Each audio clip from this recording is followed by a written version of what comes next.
જીવનમાં જે છોડી દો છો એ છૂટતું નથી, એ પકડાયેલું રહે છે ક્યાંક ને ક્યાંક તમારી અંદર.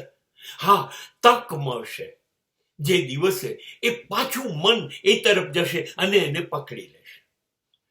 બિલકુલ સત્ય કહું છું.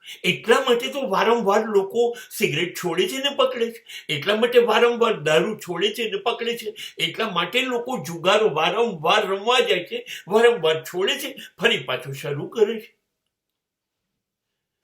જે આ એક વસ્તુ પાક્કી છે કે માનવીના માટે કાયમ જિંદગીમાંથી કશું છૂટી શકે નહીં. આ સંત ને સાધુઓ છે ને આપણને ઉપદેશ આપે છે, બધું છોડો, બધું છોડો. અમે જુઓ છોડીને કોઈ છોડીને બેઠા નથી, કોઈ છોડીને બેઠા નથી.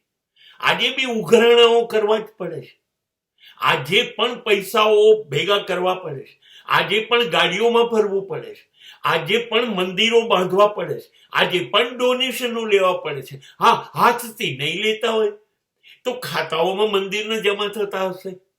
તો અંદરથી ભગવાન આવીને જાતે તો પૈસા ઉઘરાવતો નથી.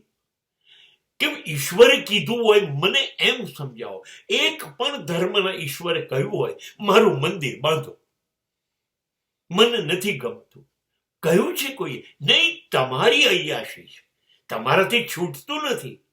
તમે તો ભાગીને આવ્યા સમાજમાંથી.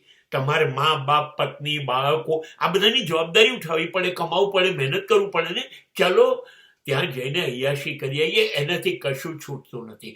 ત્યાં જઈને પણ એ 2 વાર ખાય છે, એ શ્વાસ લે છે, બિલકુલ જૂઠું, કશું છૂટતું નથી, બધું જ પકડાયેલું રહે છે.